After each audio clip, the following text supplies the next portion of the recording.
Mia, honey, Mom began, her voice a little too sweet, her eyes a little too wide. We need to talk about your college fund. My stomach clenched. This couldn't be good. We've, um, had to make a few adjustments. Dad chimed in, his gaze fixed on the ceiling, avoiding my eyes. Adjustments? I echoed, my voice a mix of confusion and dread. Well, you see, Mom continued, her voice now laced with a hint of defensiveness. Lily really needs a car. And not just any car, honey. A nice car. She's the baby of the family, you know. She deserves something special. My jaw dropped. You spent my college fund on a car for Lily? They exchanged a nervous glance, their silence confirming my worst fears. But my tuition, I stammered, my voice cracking. Oh, honey, Mom said, her voice dripping with faux sympathy. You can just take out loans. Everyone does it. It's no big deal. The acceptance letter arrived on a crisp spring morning, the prestigious university's crest emblazoned on thick, creamy paper. I remember staring at it, my heart pounding, a wave of triumph washing over me. Years of tireless effort, of sacrificing sleep, social life, and basically all joy had culminated in this one moment. I, Mia Rodriguez, the girl from the wrong side of the tracks, was going to an Ivy League school. My parents, bless their clueless hearts, were ecstatic. Mom, with her penchant for melodrama, actually shrieked and then burst into tears, while Dad, ever the stoic one, just grinned and clapped me on the back, his eyes suspiciously moist. We're so proud of you, Mia, Mom had declared, her voice thick with emotion.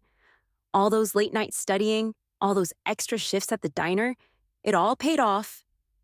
You deserve this, sweetheart, Dad had added, his voice gruff but filled with pride. You've worked harder than anyone I know. And then came the bombshell, the gut-wrenching twist of fate that shattered my carefully constructed dreams like a cheap vase dropped from a skyscraper. Of course, Mom continued, her voice taking on a conspiratorial tone. We'll need to discuss the finances. We've been saving diligently, but tuition at those fancy schools. Don't worry, Mom, I'd interrupted, my voice brimming with naive confidence. I've been saving too. Every paycheck, every tip, every birthday check from Grandma. It's all been going into my college fund. Mom's face fell, her carefully rehearsed smile faltering. Dad shifted uncomfortably, his gaze fixed on a spot somewhere over my left shoulder. About that, Mia, Mom began, her voice trailing off. The dreaded, we need to talk, tones setting off alarm bells in my head. Long story short, they had spent it. Every single cent.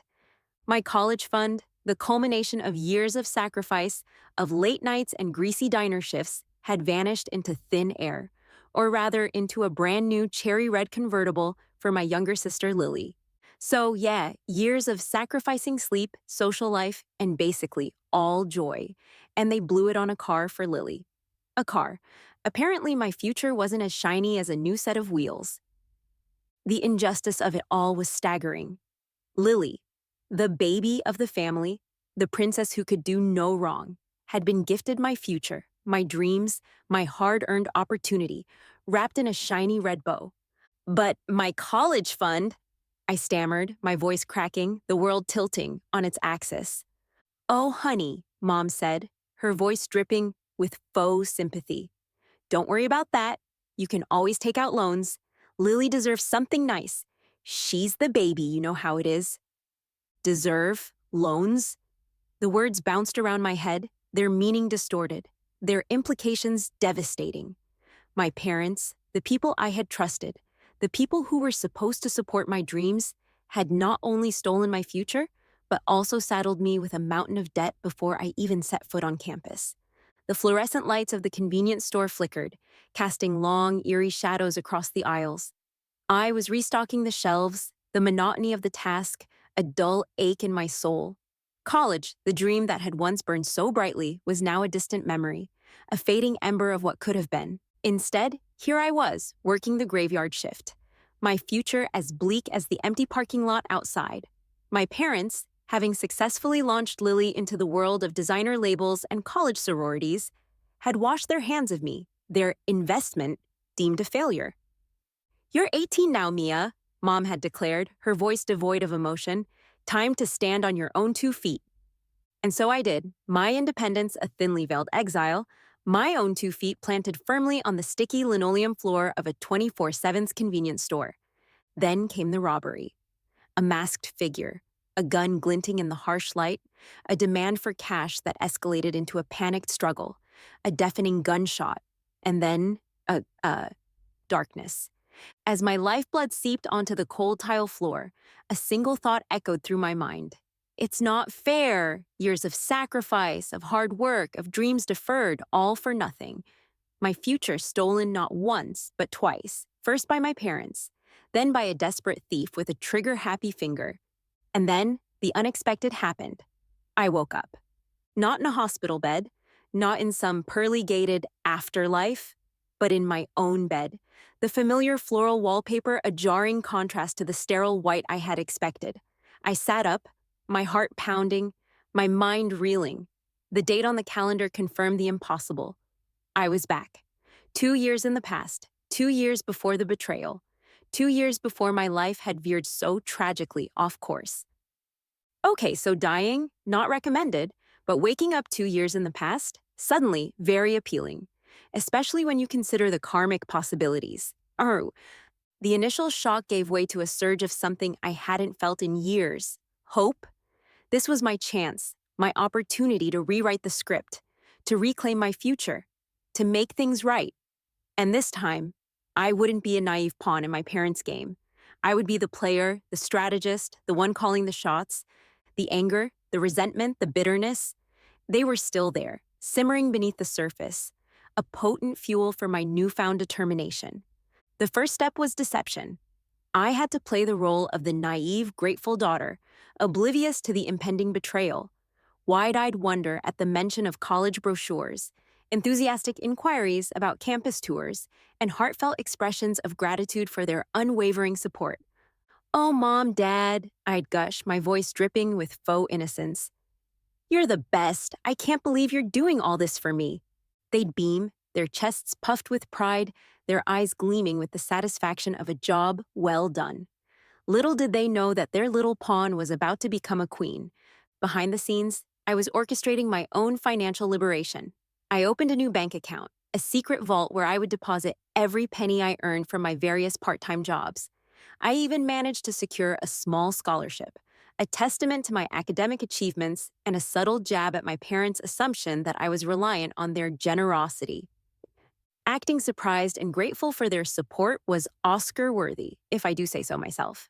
Meanwhile, my new bank account was looking rather healthy, thank you very much. The irony was delicious. While they were busy planning Lily's extravagant Sweet 16 and researching luxury car models, I was quietly building my own financial fortress, a safety net that would protect me from their betrayal. The bank statements, once a symbol of my parents' investment in my future, were now a source of amusement, a reminder of their impending disappointment. I'd casually leave them on the kitchen counter, watching as my parents' eyes scanned the growing balance, their smiles widening with each deposit. "You're doing so well, honey," Mom would remark, her voice laced with a hint of smugness. "We're so proud of you." "Thanks, Mom," I'd reply, my voice carefully neutral, my eyes twinkling with a secret knowledge that they couldn't even fathom. The game was on, and I was playing it with a masterful blend of innocence and cunning. They thought they were in control, pulling the strings of my destiny. But I was the puppet master now, my every move calculated, my every word a carefully crafted deception. And as I watched them bask in the illusion of their own generosity, I couldn't help but feel a surge of satisfaction. The tables were turning, the power dynamic shifting, and I, the daughter they had underestimated, was about to reclaim my future. My parents, bless their predictable hearts, were masters of emotional manipulation. Years of guilt trips and thinly veiled comparisons to Lily had honed my ability to detect the subtle signs of an impending emotional ambush. So when Mom called me into the living room for a serious talk, I knew exactly what was coming.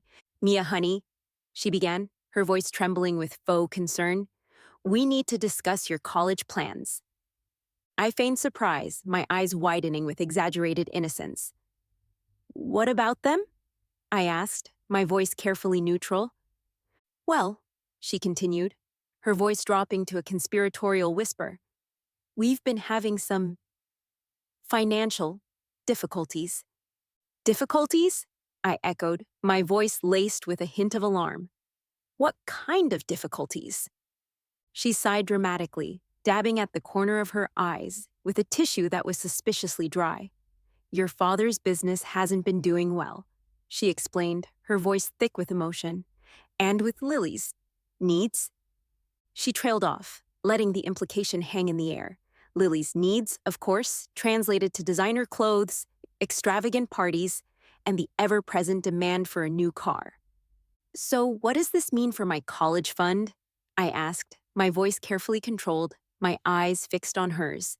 She looked away, her gaze flitting around the room, avoiding my direct gaze. We might have to dip into it, she mumbled, her voice barely audible. Dip into it?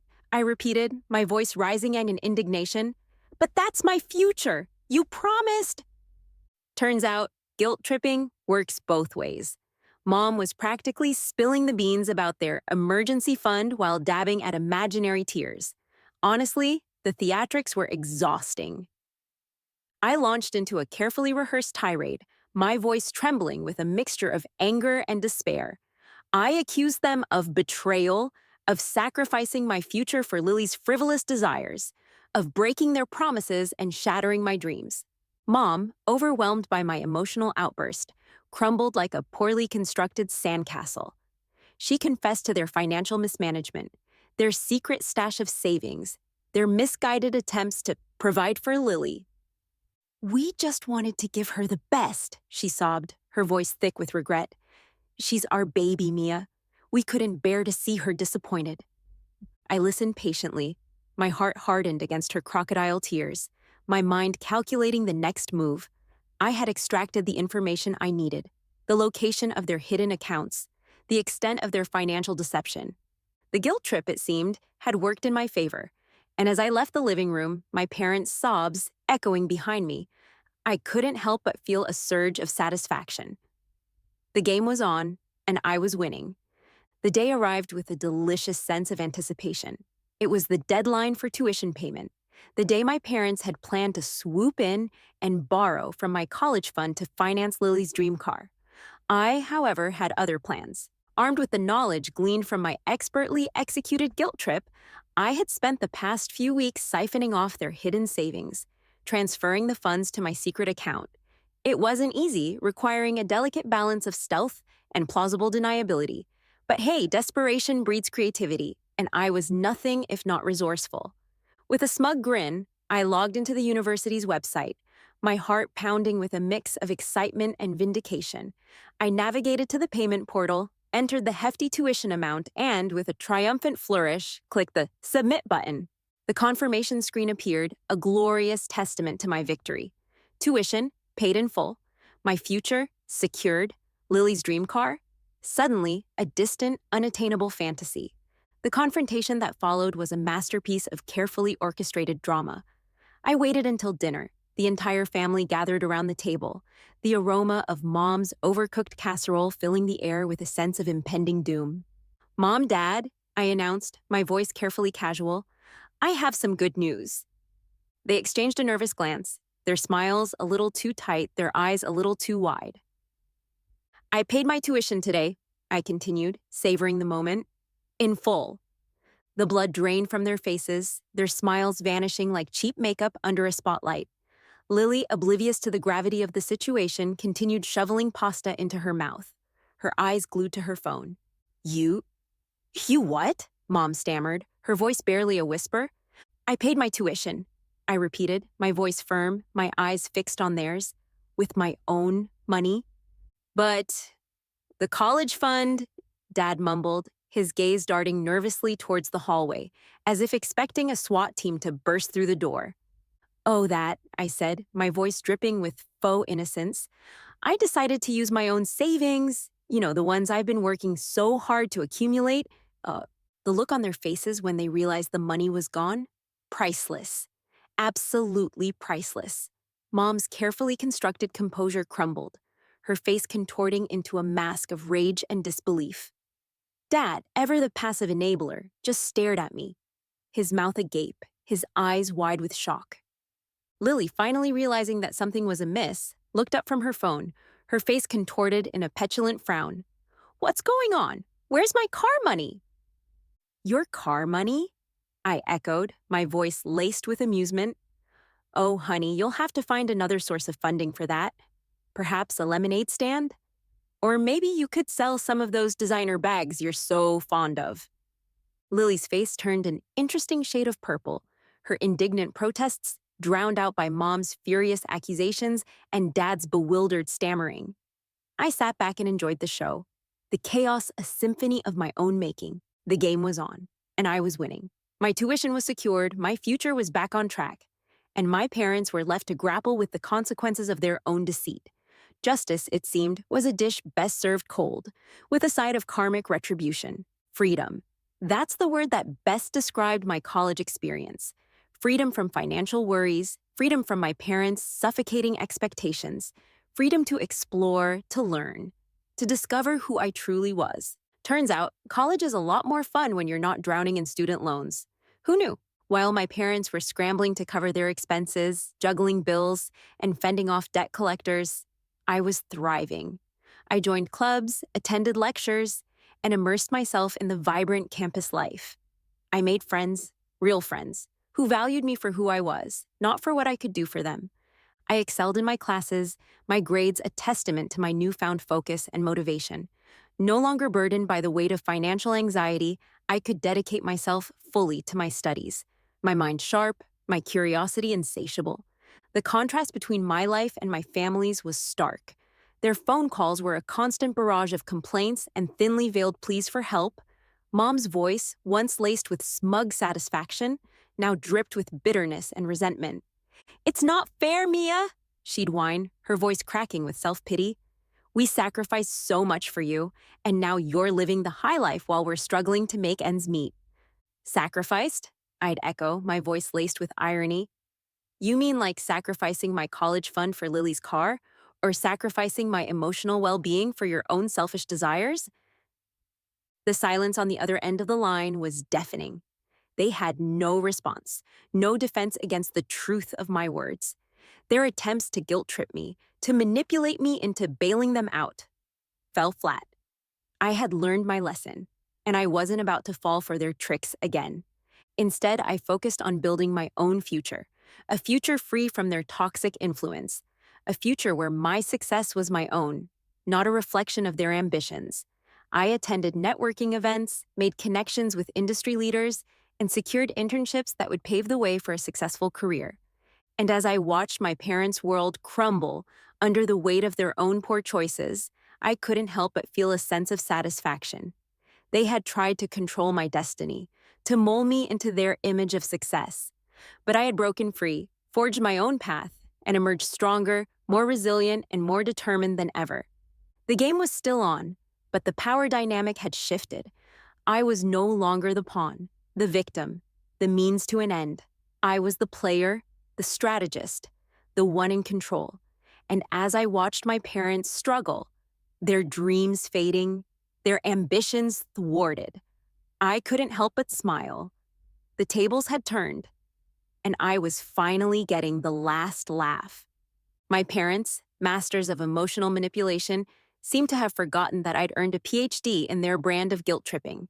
Their attempts to play the victim, to paint me as the ungrateful child who had abandoned them in their hour of need, were almost comical. "Mia," Mom would say, her voice heavy with a sigh, "we're really struggling. Your father's had to take a second job, and I'm working overtime at the bakery. We just don't know how we're going to make ends meet." "Oh, that's terrible," I'd reply, my voice dripping with faux sympathy. "Maybe you should consider selling Lily's car. I hear those luxury SUVs hold their value quite well." The silence on the other end of the line would be deafening. Mom's "we sacrificed everything for you" speech fell rather flat, especially since everything apparently meant my future. My sarcasm, on point as always. Their "we sacrificed everything for you" speeches were particularly entertaining. Apparently, Everything meant my college fund, my emotional well-being, and my right to pursue my own dreams. We put food on your table, a roof over your head. Dad would lament, his voice heavy with self-righteous indignation. We gave you everything you ever needed. Except, the actual money to go to college, I'd retort, unable to resist the urge to poke the bear. But hey, who needs a degree when you have a fully stocked pantry and a leaky roof? My sarcasm was a finely honed weapon, a shield against their emotional blackmail. It deflected their guilt trips, exposed their hypocrisy, and ultimately empowered me to break free from their toxic influence. They tried every tactic in their playbook: the guilt trip, the sob story, the thinly veiled threat. But I remained unmoved, my resolve strengthened by the knowledge that I was finally in control of my own destiny. Their attempts to manipulate me only solidified my determination to succeed, to prove to them and to myself that I didn't need their approval, their support, or their money. I was building my own future, a future where their opinions held no weight, their expectations no power. And as I watched them flounder, their financial woes mounting, their dreams crumbling, I couldn't help but feel a sense of satisfaction. The guilt trips had failed, the tables had turned, and I, the daughter they had underestimated, was finally free. College wasn't just about textbooks and exams, it was about building a future. And I, ever the pragmatist, knew that networking was the key to unlocking the doors to that future. So I put myself out there, attending career fairs, schmoozing with alumni, and polishing my resume until it gleamed like a trophy. The effort paid off. I landed an internship at a prestigious consulting firm, a coveted position that had hundreds of applicants vying for a single spot. The pay was excellent, the experience invaluable, and the connections? Oh, the connections were the real prize. I remember calling my parents, the news of my success bubbling out of me like champagne from an uncorked bottle. Mom, Dad, guess what? I got it. The internship at Sterling and Associates. The silence on the other end of the line was telling. Their initial congratulations were strained, their voices laced with a forced enthusiasm that couldn't mask the underlying resentment. Networking? Essential? Landing a killer internship? Even better. My parents' reactions? Let's just say jealousy isn't a good look on anyone. That's great, honey, Mom finally mumbled, her voice devoid of its usual warmth. Yeah, great, Dad echoed, his tone flat. Their jealousy was palpable, a bitter taste that lingered in the air even after we hung up. They had always envisioned me working some stable, predictable job, preferably within driving distance of their house. The idea of me climbing the corporate ladder, making connections in high places, and potentially surpassing their own achievements was clearly unsettling. But their discomfort was my delight. I reveled in their envy, their begrudging acknowledgement of my success. It was a subtle victory, a taste of the power I was slowly accumulating, the power to shape my own destiny, to break free from their expectations, to become the woman they never wanted me to be. The internship was everything I had hoped for and more. I learned the ins and outs of the consulting world, honed my analytical skills, and built a network of contacts that would prove invaluable in the years to come. I was surrounded by ambitious, driven individuals, people who saw my potential, who encouraged my growth, who treated me as an equal, not a pawn in their game. And as I watched my parents struggle, their financial woes deepening, their dreams fading, I couldn't help but feel a sense of satisfaction. They had tried to control my future, to limit my potential, to keep me tethered to their own mediocrity. But I had broken free, soared beyond their grasp, and landed in a world where my talents were valued, my ambitions celebrated, and my future limitless. The game was still on, but the playing field had leveled, and I, the daughter they had underestimated, was finally playing to win. The news arrived with a delicious dose of irony. Lily, the golden child, the princess of privilege, had totaled her precious car. Apparently, her driving skills weren't as polished as her manicured nails, and her sense of invincibility had collided head-on with the reality of physics. Karma's a funny thing. Lily's dream car turned into a nightmare, and my parents, well, their emergency fund was officially depleted. Serves them right. I received the news via a frantic phone call from Mom, her voice a symphony of panic and despair. Mia, it's Lily. She's had an accident. The car, it's totaled. I stifled a laugh, my voice carefully neutral as I inquired about Lily's well-being. Thankfully, she had escaped with minor injuries, a bruised ego being the most significant casualty. The car, however, was a different story. "It's a write-off," Mom wailed, her voice cracking with despair. "We don't have the money to replace it. And the insurance?" She trailed off, the unspoken implication hanging in the air. The insurance wouldn't cover the full cost of the car, and my parents, already struggling financially, were now facing a mountain of debt. I listened patiently, my heart hardened against their pleas for sympathy. This was the consequence of their actions, the price they had to pay for their misguided priorities. They had sacrificed my future for Lily's fleeting desires, and now they were reaping the bitter harvest of their own choices. "I'm so sorry to hear that, Mom," I said, my voice devoid of any real concern. "But I'm afraid I can't help you. I have my own expenses to worry about." The silence on the other end of the line was deafening. They knew they had no one to blame but themselves. Their emergency fund, the one they had so carelessly dipped into to buy Lily's car, was now depleted, their financial safety net shredded by their own daughter's recklessness. And as I hung up the phone, a slow smile spread across my face. Karma, it seemed, had a wicked sense of humor. Lily's dream car, the symbol of her privilege and her parents' misguided love, had become a twisted symbol of their downfall. The game was still on, but the stakes had just gotten higher. My parents, once so confident in their ability to control my destiny, were now at the mercy of their own poor choices. And I, the daughter they had underestimated, was watching from the sidelines, a silent observer to their karmic demise. The graduation ceremony was a blur of caps flying, speeches echoing, and proud parents beaming. I, however, was focused on the crisp diploma in my hand, the culmination of years of hard work, sacrifice, and a healthy dose of calculated revenge. Top of my class? Check. Killer job offer? Check. Life is good. My name was called the Valedictorian, a testament to my unwavering determination and my newfound freedom. I walked across the stage, my head held high, my eyes fixed on the future that stretched before me, a future I had built with my own two hands. My parents were in the audience, their faces etched with a mix of pride and resentment. They had witnessed my success, my triumph over their attempts to control my destiny, but their pride was tainted by their own financial struggles, their dreams overshadowed by the debt they owed me, the daughter they had underestimated.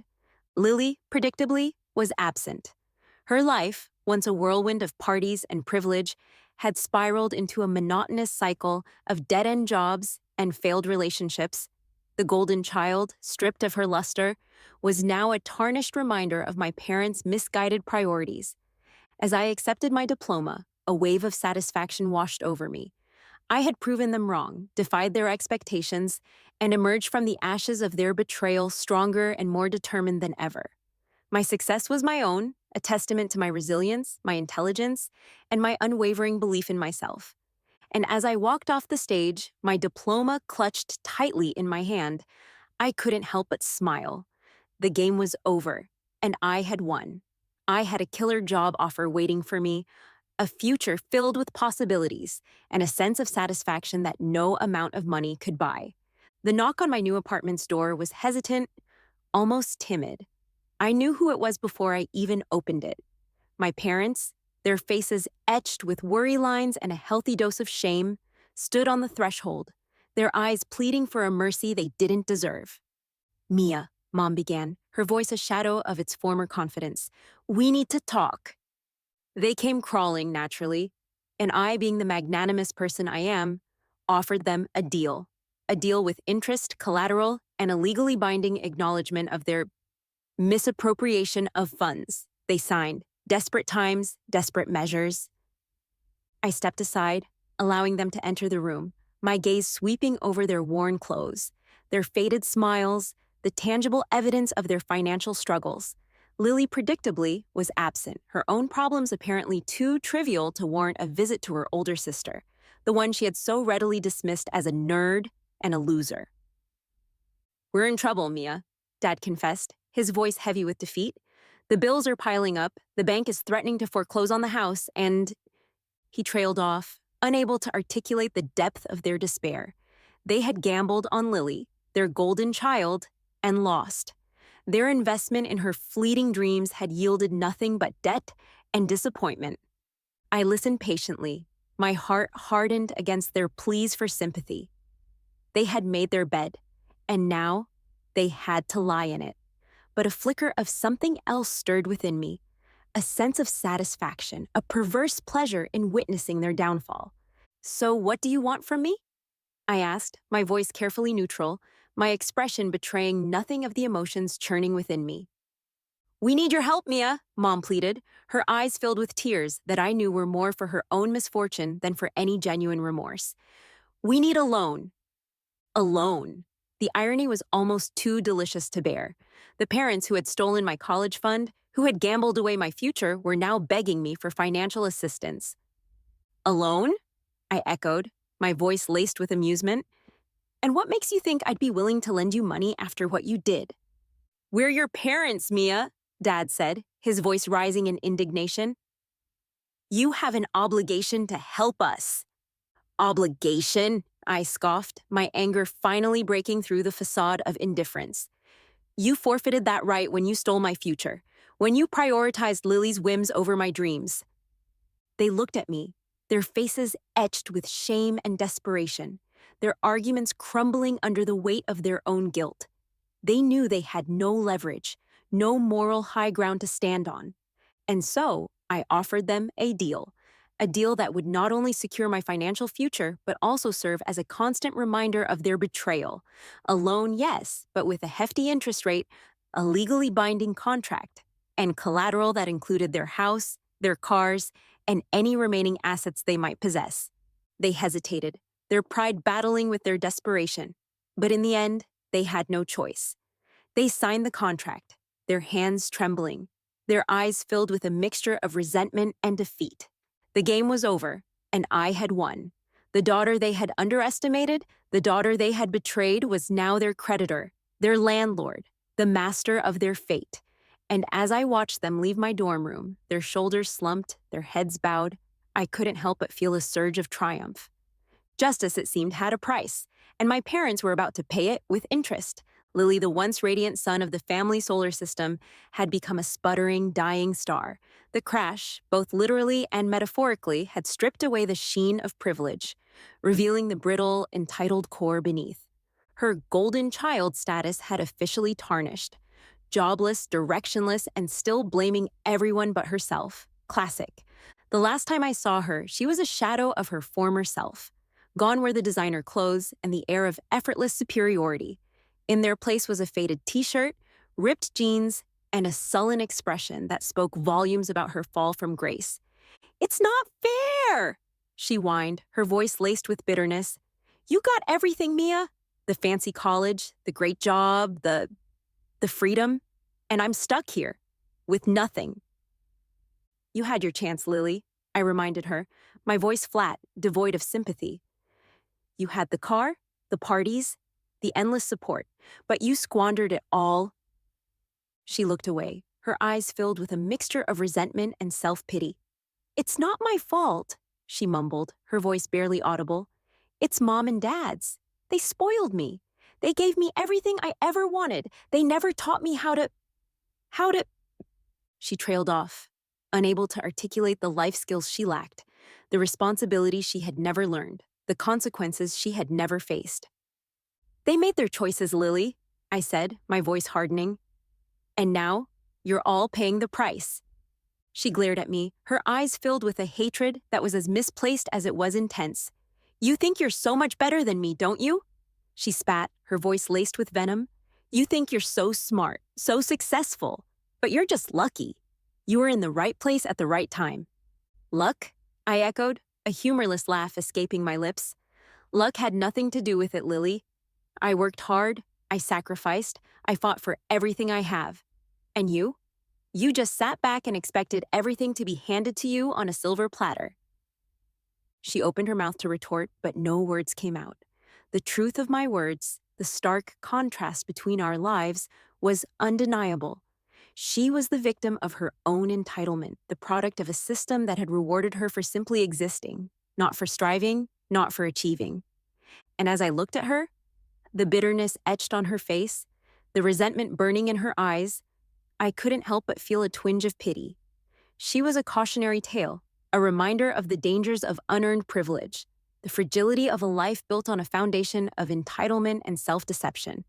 The game was over, and she had lost.